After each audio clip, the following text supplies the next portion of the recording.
Welcome to episode 5 of the Armed with Knowledge podcast.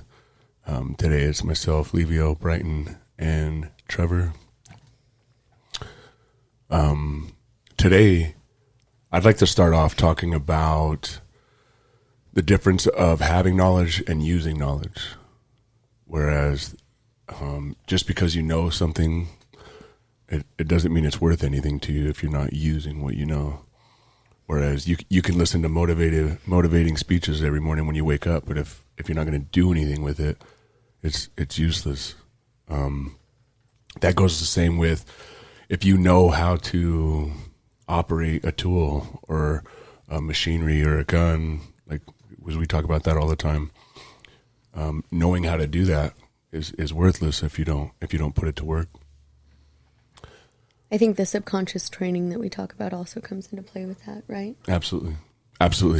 You have where if you know the right thing to do, unless you're doing the right thing, it doesn't mean anything. I think there's a Marcus Aurelius quote where he says something to the likes of, don't talk about being a good man, just be a good man. Something along the lines of that. And I think it goes along the same way. So we can sit here and talk about and teach each other things all day long, but there's certain things that without using that knowledge or putting that knowledge to use, it's worthless. I can't remember who I was listening to. This was a few months ago, but they put it. I was probably listening to a podcast, maybe an Aubrey Marcus podcast, but they were talking about knowledge is useless without the experience that goes with that knowledge. Unless there's the experience is the true teacher, as far as I'm concerned. From my opinion, I think you can have all kinds of knowledge in the world reading books, but without experience to go along with that, it's not going to do anything for you, or it's not going to do much for you. I mean, Obviously you can learn from reading books, but no, all you're doing at that point is just spouting out facts, or not. Maybe not even facts, right? But you're just regurgitating what somebody else said, as opposed to living through that experience and being able to recount it from a firsthand point of view. Exactly. So you can get a doctor straight out of school is not going to be the same kind of doctor as a doctor who's been practicing medicine for 20 years. Mm-hmm. Funny thing about that, you know what you call somebody who got a C in med school? What? Doctor. Yeah. Hey, touche. Touche. Good point. You know what? So today, the three of us have brought to the table some quotes that we believe serve us in a perspective on life, or perspective on our everyday. If you want to start, Trevor, man, I think you actually have a couple that you can go off of, but I know one specifically that you like a lot. Let's hear it. Yeah. So one of my favorite quotes, and I wish I knew more about this subject. I'm way too dumb to be an astrophysicist, but I really do admire Neil deGrasse Tyson. Yeah, I think he's an amazing individual. He's a great talker. Like, I could listen to him talk for hours on end. And he did this one quote, and I've only ever seen it on a YouTube commercial for the Masterclass series, but I think it's a great quote. One of the great challenges in this world is knowing enough about a subject to think you're right, but not enough about the subject to know you're wrong. Yeah. And I think that goes along with what you were saying earlier. Absolutely. It goes hand in hand. Yeah. You can know or read about something, but unless you're implementing it, you're just regurgitating. Yeah. Ego kind of plays a part in this as well. You can think you know enough about a subject to talk to somebody about it, but at the same time, you could not know enough to accurately relay that information. Yeah. You know what? I think that can move forward into, or branch off into, I think the other side of that, I guess is what I'm trying to say. The other side of that is there's, for example, so here I go mumbling and shit. So, for example, we talk about you can't know everything about a specific subject, like training in firearms, like jiu-jitsu, like there I mean, you could be the best in the world, but there's always more to learn. You can still learn. There's still something to learn in that, man. And I think that kind of goes along with that quote as well, man. Absolutely. Yeah, there's always room for improvement. Yeah. They say practice makes perfect. No, practice does not make perfect. You just practice to stay relevant with it. Perfection. I don't think perfection actually exists. Yeah, I agree. Absolutely. Yeah, I would have to sit here and dwell on some stuff for a while to try to find something that was small and you could say it is perfect. You know what I mean? But actually, there's a benefit to life and things not being perfect, man. As much as you'd like to say everything's perfect, you'd be miserable. You'd be absolutely if everything was perfect. If you didn't have you want to be happy all the time. Well, you can focus on happiness. You can focus on the positive side of things. You can do, and that's very powerful. But without contrast, you don't know what you have, and you have nothing to it. You don't know what to appreciate. Yeah, life wouldn't be worth living at that point. Yeah. You had a second quote as well. It just kind of goes along with that, right? It's kind of funny where you got it, though, I guess. Yeah. So, big nerd. I was watching a cartoon earlier, and I think. All right, hold on. So the person that originally said this he's a writer. His name's Stephen McCrane, but that's not where I heard this from. I heard this from a cartoon called Assassination Classroom. I won't go into it. Google it. That's okay. But the quote is, the only difference between the master and the novice is that the master has failed more times than the novice has tried. Oh, I love that. It is a great That is great fantastic. Quote. Yeah, man. You don't want to take lessons or life lessons, handgun lessons, what doesn't matter. You don't want to go to somebody who, they may be able to spout off all this knowledge, but if they've never lived it, that's true. If they can't implement the knowledge that they're trying to, put onto you, it's hollow. Like I want to take my advice or my mentorship from somebody who has lived it, who's done it, who knows what happens when you fail, who can accurately tell you, when you fail, and you will fail, this is how you overcome it, and this is how you succeed at it. That's right. And I love it. I mean, yeah, and that, God, we can just go on forever about where that leads into with failure, where that leads. I think we could do a whole podcast on that. I mean, you've said it numerous times about your teachers at University of Phoenix compared to teachers that were teachers and then went to school and then went into teaching. You actually had people that were in the field that they're teaching you about. When our business, because I was taking, for my business degree, our business law class was taught by a lawyer who was rushing to class and almost late every day because he was getting out of court. But the knowledge, he was working on a case, and that's what came into the classroom with us. Like Brighton was saying, we weren't learning from somebody who sat in school forever and then switched over to teaching what they were learning in school. One of the best, my accounting classes, both of my accounting classes were taught by a former IRS agent. And that's so great because they were in the field. They learned what they're teaching and that angle. Firsthand. I mean, that's the angle I want to know. Yeah, exactly. Yeah. But just like that, our communications classes are that's exactly why I think that schools like University of Phoenix are so underrated. Yes. Because I went there with the idea, because I went to community college to get, when I first started getting classes, when I was still in the military, I was going through a community college to get some credits, and those transferred over. Most of them did. And what I learned there was crap, man. I learned nothing, man. I learned what their political ideas were, and I learned some things, but it just wasn't the same. It wasn't as valuable. I expected the same kind of experience at University of Phoenix, so I went in there just to get that piece of paper at the end. Go through all these classes, go through all this crap, and get my piece of paper at the end. But after going through a few schools or a few classes, I changed, and I was actually wait. I'm excited. I'm learning these things. This is cool. I was actually learning stuff. It was completely different, and I would, I mean, if I could choose any university to start over with and go back, that I think I would choose the same one. I would just go the same way because of how I learned and what I learned. Absolutely. There's more substance there. Absolutely. Of course, I'm comparing it to a community college, but you know what I mean? There's a difference, but you know, obviously you wouldn't be learning, you know, like archaeology from somebody who just went to school about archaeology. You'd be learning from somebody that became a professor after years of being in the field. You know what? We were talking about, with your quote about the master, you know, like between teaching and learning. I've heard a quote and I never liked this quote. I've heard it a couple of times where they say, "Those that can't do teach." Yeah, and I've never liked that quote. Painful to I've hear. never liked that quote. I see where it plays its part because I've always heard it in the military, and where I've seen it play its part, it was 100% accurate.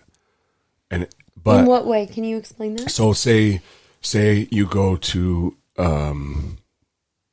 Let's just use Airborne School, so I'm not really calling anybody out. Okay. Let's say we go to Airborne School, and you know one of the instructors is actually completely incapable of doing that work anymore with jumping out, doing the PLFs, doing the parachute landing falls. I should say, learning so he's there to teach all that because he can no longer work in his field. They put him in as a cadre of the school. Basically, he's just teaching you by a book. That's how he's finishing off his time. But hold on. That's actually a pretty positive spin on that quote. Because he was in the field. He just physically can't do it anymore. I mean, let's be real. Jumping out of airplanes, that takes a toll on your body. Yeah, after a while. After a while, your spine can't handle it. Your legs can't handle it. Over 200 pounds. They call us lawn darts coming down. That's a positive. Yeah, you're good point. So I can see that, but it's not a quote to stand by. No. So it can be misconstrued. But it's not a quote that you can like we were saying, like these are quotes that reflect how we see and look at life. That's a quote that I wouldn't agree with as this is something that goes along with every if those that can't teach. So on the other side of it, you know, you've worn yourself out so long doing it that now you have left is to do is teach. As sad as that might sound, there's actually some redemption there, like you said. Mm-hmm. But at the same time, to go with you know what we were talking about earlier, the best teachers are the ones that can get in there and do it with you and show you how it's done. Yeah, absolutely. You wouldn't be able to learn jiu-jitsu as well from somebody who couldn't get in there and roll your ass up and kick your ass. I was just about to mention that. Like you, so you guys do jiu-jitsu. Who are you going to want to learn from? Someone who can get on the mat and roll with you, or someone who's just going to stand there and be like, no, you need to put your foot there, your hand wraps around their ankle there. No, like a quarterback. I want someone on the mat like throwing my ass around. So that's why I think I'm not such a fan of that quote, because it doesn't play. It only plays in. It only plays. Yeah. Well, it's typically a negative quote, though. Yeah, it is. Yeah. It's usually when you're saying somebody's a failure very rarely they you put them in school. See a positive spin on that. I'm happy you found the light at the end of the tunnel for that one, though. Good positivity. I love it. Good job. All right. Once I was the one bringing in shit, and you put a diamond in the middle of it. Y'all want me to do mine? Yeah, hell yeah. Okay, so my quote was used in a letter that Thomas Jefferson wrote January 30th of 1787 to James Madison. And it is, I prefer dangerous freedom over peaceful slavery. I chose this because in today's world, in the last week's world, if I should say, it applies so well. Because, I mean, what else can I say besides I prefer dangerous freedom over peaceful slavery? Yeah. I would much rather defend my Constitution than roll over and submit, you know? Absolutely. And so I can't quite pronounce the Latin phrase. However, It's also been translated as I prefer the tumult or the uproar of liberty to the quiet of servitude. Right. And I think that is just another form of beauty in that statement or phrase. Absolutely. No, that's kind of more putting more nails in the top of that, like nailing it down. It's such a great absolutely version. And just for the importance of it, for anybody else that's listening who's aware of the entire letter that Jefferson wrote. This is only a part of it, but we're very aware that there's a lot more to the context it's a pretty long letter. Yeah, but of what was being spoken about. But this is something that we see, especially in the firearms community, we see used quite often. Yes. Yeah. And, usually here, I don't know who came up with it or whatever, but I think the way you normally hear it, as opposed to the direct quote, is "I'd rather die on my feet than live on my knees." Yeah, there you go. Yeah. That's another. I mean, there's any way that you put this quote, any way that your mind translates this, it's amazing, and it applies so well in today's world. That's right, man. Yeah. It's worth living a more dangerous life to have those freedoms. Because you're living for what you believe in. You're not just living to. Yeah. I mean, it's the same thing as there's, I don't know this is actually funny. This kind of goes into my quote that I was going to bring up. It actually kind of goes right into it. It's going to work out. Cool. So we didn't plan that smooth transition. Yeah.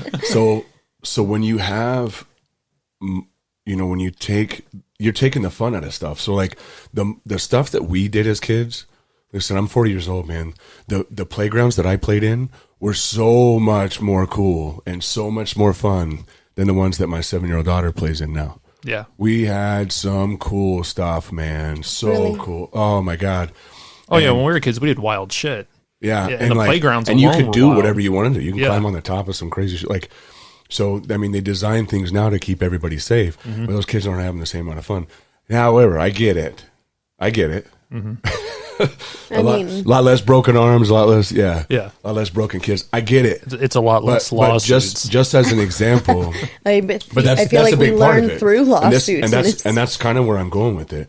Now that, and without getting into all the, I did a paper on it a long time ago. I tried to do a paper on frivolous lawsuits and kind of an approach on how to fix it, and ended up finding out a lot of stuff that, like, legalizing of lawyer advertisements in the late 70s is actually what started all that. What started all this, the American way is to sue anybody and everybody for anything that you can. That's what started all. I'm not going to go further into detail on that stuff, but I learned a lot about that and how it's actually changed our culture and who we are. That's what I was. And I think it has a lot to do. It began the lack of responsibility that people have, especially in our country today. And I'm not to sound big-headed or boastful, but growing up, I've seen a lot of things that happen here and become like the way of life here tends to spread across Western cultures around, and it slowly happened. When I was stationed in Germany, like 01 to 0 or 02 to 04, whatever it was, I was there for a couple of years. We would go to the fairs that they would have with the rides, and I was blown away how this ride that you sit in that spins around on this arm that spins around on, and it freaking thing's going 50 miles an hour around spinning around, and the only thing to keep you from standing in line from getting hit by that is a line on the ground. That thing came right by the line that you were standing in to get on this ride. The only thing that everybody looks at that line and knows, you don't cross that line, you won't get hit by this stupid thing, or you won't be the dumbass getting hit by this thing, right? Meanwhile, in America, somebody steps over the line to win the rest of their life paid for. If they make it. If they make it. Yeah. So now everybody has to spend extra money and put up fences and signs and tell you what this fence is for, and not to climb on the goddamn fence. So because people are so it turned into our loss of responsibility of what we accept as what we're responsible for anymore. And God damn it, I'm sorry. I totally lost where I was going with that. We were talking about how that quote goes into mine. And then we started talking about Germany and frivolous lawsuits. Well, no, I was talking about, we were talking about, so that's the loss. We've lost a lot of freedoms in what we can and can't do, or what's fun and how open things were because of the fear of lawsuits. And that kind of goes hand in hand with what we were talking about. I guess that's what I was getting Absolutely. at. Thank you. Go hand in hand. So even though I've been running my mouth, I'll go into my quote. So I got a quote from the Tao. I'm getting deep now. Yeah. I'm getting deep. Oh, so deep. Now brush your beard on the microphone. This is for you, Justin. Can you hear that? That's for my boo, Justin Simmons. We just lost 3 viewers. For everybody watching and listening, I am sorry. All right. So from the Tao. So if you were reading this the way that I'm reading this out, if you were reading it, if I wrote this out the way that I'm saying it, you would have some dots in between each of these quotes because it's not exactly how it's written out. So I'll just start with, in this world, the greater the restrictions and prohibitions, the more people are impoverished. And so that's why I meant this is going to go right into my quote, how that goes right into it. Further on that is, the more laws are posted, the more thieves appear. And when the ruler knows his heart, the people are simple and pure. When he meddles with their lives, they become restless and disturbed.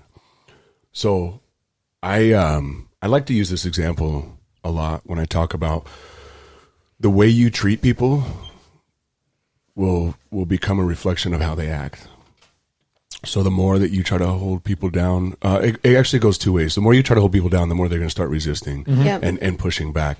However, the more you treat people like they need to be controlled, the more they act like they need to be controlled. Yeah. And that doesn't just need to be applied to leaders. That can be applied to parenthood as well. Absolutely, 100%. Oh, yeah. Yeah, strict parents, yes. bet your ass you're going to have some, You know, and it's rare that the kids that grew up being super sheltered don't come out swinging hard when it's, you know what I mean, when they break free of that. It's almost like making up for lost time. So there's an example I like to use where in the military, so a long time ago, there was a school called PLDC, and that school was a school for sergeants. So when you were this is your first non-commissioned officer rank that in this leadership position on the enlisted side of the Army, you had to go to the school called PLDC. What does PLDC stand for? I like pre-leader, some shit. I don't know, man. Development course, maybe pre-leadership development course. That sounds about right. I don't know. I'm making it up. So, so I think it's like a 30-day course, right? It's like a 30-day course, but they treat you like privates through this 30 days. Now, in the beginning, you would have, now when I first joined the Army, there was what was called conditional promotions. So they can promote you. You figured out? Primary leader, I just had it. Development course? Primary leadership development course. Now it's called BLC, basic leader course. Okay. They could have just let that shit alone. They could have, but I mean, the ink they're saving on getting rid of one letter, let me tell you. You don't even know. So conditional promotions. So when I first joined the military, there was conditional promotions where you can get pinned your E5, your sergeant. You can get pinned as a sergeant, and you could get paid that at that rank. You get that raise, you get paid at that rank, but you had 12 months to go to PLDC and pass, or else however long you were making that extra money, you paid back. And they took that rank from you. Wow. Now, that changed when we went to Iraq and we were spending a year at a time in Iraq, and guys were coming back, or guys were getting promoted before spending a year out there, or guys were getting promoted, coming back, and the wait list was too long to get to the school. They had to change it. There was no more conditional promotions. Now the rule was you had to go to PLDC before you could move up to staff sergeant or move up to your next rank, right? So the importance of that part of the story was I got mine and was part of the first group of combat veteran team leaders that had been team leaders for some time, many of whom, and now I'm at a place called Fort Drum in upstate New York. That's a really squared away unit. 10th Mountain is great training, a lot of squared away guys. It was a great unit. You have a lot of guys that have seen combat and have led guys through combat, are now getting shoved into the school that it still goes of its old ways of treating everybody like a bunch of privates. So you have a couple hundred guys now who are, I dare I say, battle hardened, but they have leadership abilities that they've learned already on their own. And now they're getting treated like a bunch of privates and being told things that they already know. and it backfired. At first, what I noticed, and it blew my mind, you have a bunch of guys that are these squared away guys. They're they know how to teach, they know how to lead, they know how to do all these things, and they would never tolerate somebody running around acting like a private screwing things up. But after the first week, we were all acting like a bunch of privates running around screwing things up. Because you were being treated that way. And I recognized it back then, and it blew my mind. I'm like, wow, look at how we're acting. We're acting this way because this is the way we're being treated. Now, about 50% of that is just like a FU rebellion because we knew that it was BS. But the other half of it was like, treat me like this, I'll act like this. And we found the opportunity. We found ourselves acting that way. But so I'll try not to make this too long of a story because there's a lot that goes with this. So I'll break it down to, so for graduation, we have to practice how we stand up all of this, like each row. We're sitting in the rows, and we do graduation just like you graduate high school. Everybody walks in a line, and they call your name, and you go up and you grab your certificate and walk on. Well, we had to practice this like a day or two before the actual graduation because they're going to have all this leadership come in and watch the graduation, and all our families and everybody comes in to watch this graduation. So we have to rehearse it. We have to make sure that we're all locked tight, doing the same thing, squared away, moving in sync with each other. And we got it. So they first told us, this is how you guys are going to do it. You're going to stand up at the same time, right face, as if you're walking in formation, and move in step with each other. So they make us do it a couple times, and we're squaring it away, and they're nitpicking how we're doing it. So finally, it was amazing to me that everybody at the same time was like, fuck it. And they'd say the name or whatever, and everybody kind of half-ass stand up and kind of turn to the right and lollygag over it. And the leadership lost their minds. They were so scared that we were going to do that shit during graduation. They tried to take us outside and smoke us, which is like make us do these exercises with them, and we were just laughing the whole time. Like we were all over it, man. We were done. What it came down to is we screwed it all up that whole day. The day of graduation, when we were supposed to, we were locked tight, stand up, all the same, right face, stepped in sequence with each other, moved forward. We squared it away, and I mean, the sweat was pouring off these guys' heads, man. But I mean, it was just kind of go to show, like, you guys are screwing this up. Yeah. And one of the things that happened is like, because we were getting in trouble for some of the things that we were being punished for the way that we were acting, our rebellions were being punished. I scored what's called Ironman, so I had like the highest score on the physical training test when we first got there. Really? Yeah, I know it's hard to believe. So normally you would get that at graduation, and they'd make a deal about like, nah, man. When I got my stuff or whatever, like they didn't even mention it ever, and it was just handed to me with my paperwork as I was leaving. It was a certificate of achievement and all that, like what comes with that. They still gave me those things. Mm-hmm. So, I mean, it still gave me points for stuff, and it's still, something to put on the fucking wall. But they were not going to award us or reward us with any kind of recognition on how good we did. Anybody who got in any kind of trouble at all, the slightest bit, any of us that, like, so you get, I think it's called the Commandant's List.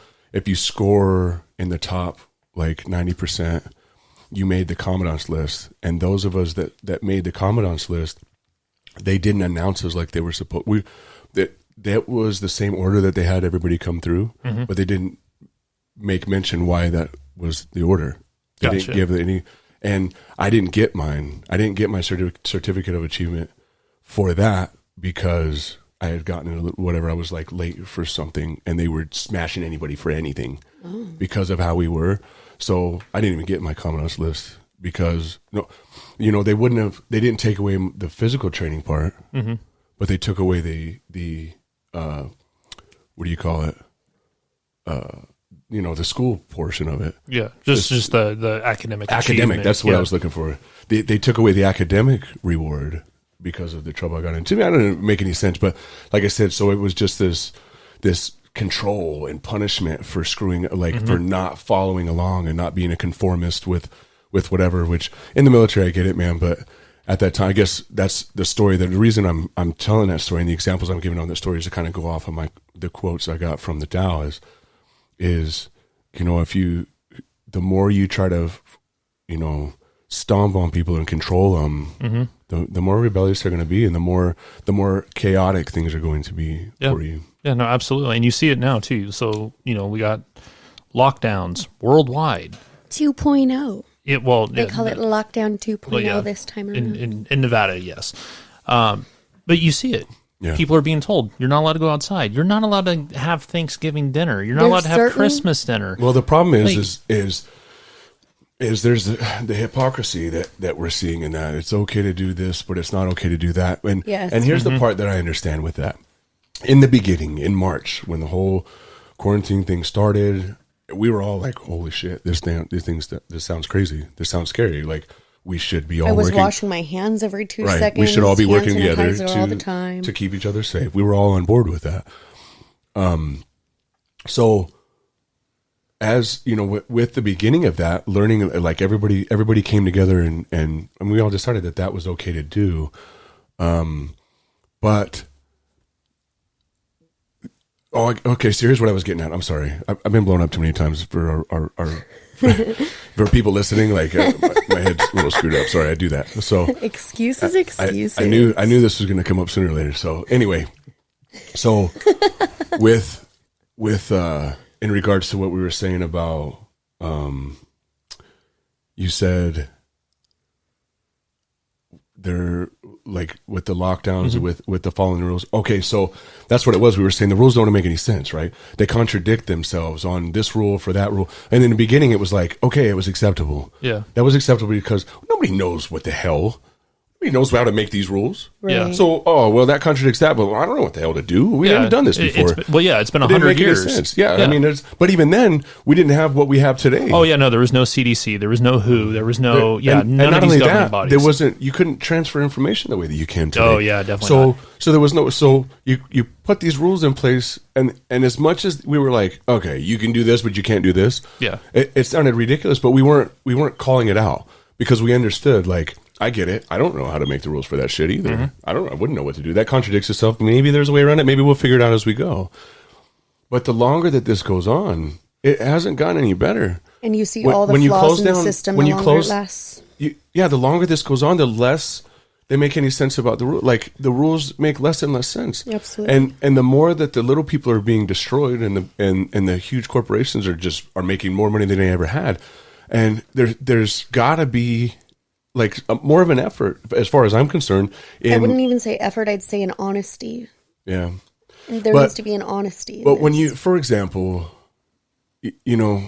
just having a drink is dangerous, but when you put fries next to it, it's not anymore. Like, those contradictions don't make any sense. And the part of it that I understand is like, well, we're trying to keep as many things open as possible, but you're going to shut things down because you think it's less likely going to cause an uproar. You shut the bars down and not anything else because less people are going to fight about losing bars before they lose.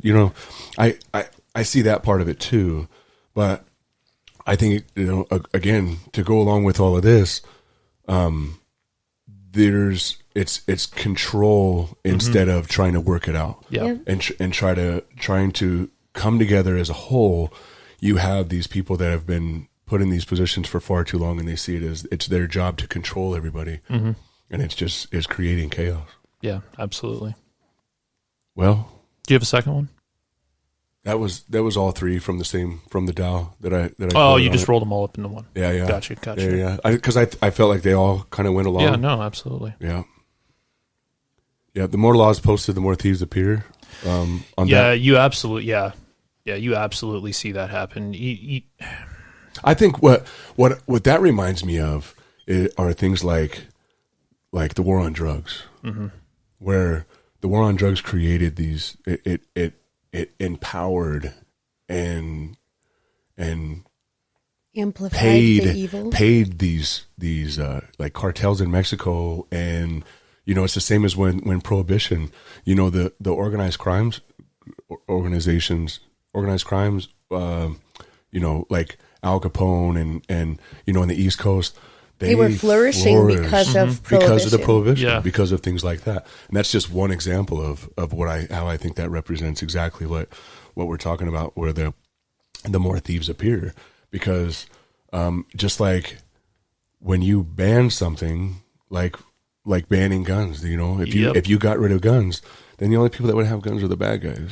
Well, or you would make people that had guns into bad guys. Exactly, and that was going to be my point. Is with firearm restriction, and this is obviously going to get somewhat political, but when you try and retroactively ban something that people already have, that people in already their possession, own, you're creating criminals. Yeah, literally.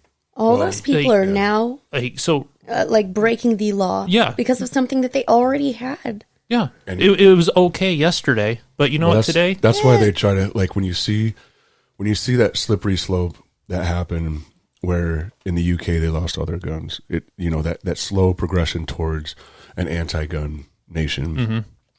they were giving them the options to, which, you by can the sell. way, they really are not. And we've seen that at the range. Yeah.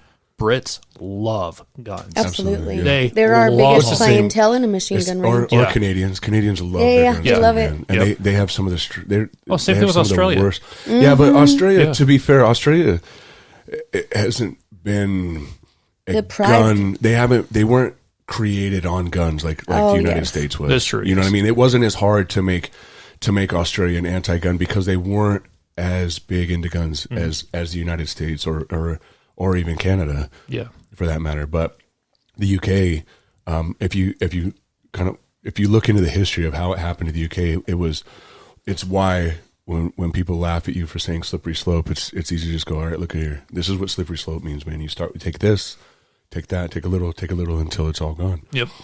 And as much as it sucks to have gone through everything that we went through in this year, a lot of people's eyes were open. Yeah. Oh, yeah. Millions of new gun owners. Yeah, within a very short period of time. A lot of new converts. And converts, that's a good word. And what he means by that is people that didn't like guns or never thought that they would have owned a gun. And some people that have admitted to being anti-gun now own guns. 100%. I cannot tell you how many friends I've had on Facebook that are like, hey, and by the way, I have a lot of very socially liberal friends. I would say probably 30, 40% of them have contacted you, DM'd inquiring about. Yep, because they know what I do. They know the industry that I'm in, and especially when it got hard to get them. Now they're all asking us where they're at. Yep. And there's a plus and a minus to that. And the main thing about that is we've been talking about creating Armed with Knowledge for over a year now. We've been maybe 2 years. Yeah. Oh yeah, because it was 2 years ago when I first drew that. Yeah, it had the star instead of the skull. It was just a forward slash. Right. It was and I think even before that, it wasn't even. Yeah, I think it was actually. And before that, though, it wasn't even Armed with Knowledge. It was something completely different. No, we were talking about all kinds of different ideas of how we're going to do this. But back then, the idea that we started this on was get the information out there. It's the same way. It's the same reason Brighton and I try to do these classes for people in basic handgun training as cheap as possible, which is why we didn't really do it the right way. We didn't do it as squared away as we should have because we weren't making any money on it. Because it didn't matter to us. We were willing to give that time and spend that time because we want the information out there to all these people that own guns that. They got a gun in their house and they couldn't even tell you what it is. They're like, I think it's a 9mm. I'm like, yeah, but what is it? I don't know. I think it's a 9mm. It's a black one. It's made of plastic. Would you ever buy a car and not know what brand your car is? But that's the same thing. So, no. but that's the perspective that I'm talking about. There's a completely different perspective on it. So that was our idea. With the more that we got to know people, the more we decided like, hey, look, I don't care if you're for or against guns. What we're trying to do here should be something that you're for. That you should even people that are anti-gun. Look, I'm going to tell you, if there's somebody who's anti-gun listening to this, they're not going anywhere. I'm sorry, the guns are there. They're not going anywhere, and there's more of them now than there ever has been. So we need help getting those people trained and safe. Yep. Because all those people having guns that aren't trained is more dangerous than if it's similar to what we talked about before, where you had the same people that there's a lot of people that would back us up on this that back in the day were against giving condoms to high school kids because you're just promoting sex. No, they're gonna do it. Yep, they're gonna do it anyway. They're gonna do it, and they're too scared to go and buy those things. So that's why the teen pregnancy's up, because they're gonna do it, man. Especially in a town like when I grew up here, there was nothing to do here unless you were 21 and over. It was bad here, man. And so unless you provide that, you're not promoting it. But that was the idea, and that's what I think people who are anti-gun are looking at us that same way. Like, we're promoting it as much as, sure, yeah, I definitely would like to see more people trained and like safe and proficient with guns in our community. I would like to see that. But the other hand of that is the people that already have them, we're trying to get to those people. We're trying to get information to those people and make those people safer, which makes everybody else safer. Yep. I think I've heard you say this quote before: an armed society is a polite society. Yeah, a well-armed society is a polite society. Yeah, Kit said it when he was here last time, too. He did. Yeah, he says the same thing. All right, man, I like it. Yeah, me too. Yeah. I'm pretty happy with this. I think we covered some good stuff here, man. I hope it helps some people out. Yeah, absolutely. I mean, it's always good to hear what drives you, what keeps you centered. And I think, we had a lot of good stuff. There's a lot of good quotes out there, a lot of good information to digest. Yeah. For our viewers, if you want to put your favorite quote and what it means to you in the comments, that would be a good way to get viewers involved. I would love to see what people have. And you know what? We might even, if we ever did this again, man, we could use some. Yeah, give us some ideas, man. Yeah, some stuff that you think. If you think you have a quote or you ever come up with one, go back to this video, man, and let us know what you think. If you hear something that could go along with what we're trying to do here. Yeah, absolutely. But you know what the best quote out there is? Run your drills, not your mouth. And don't forget to like, subscribe, hit the bell notification. Boop, boop, boop. Yep. Thanks for watching and thanks for listening, guys. And we'll see you guys in the next one.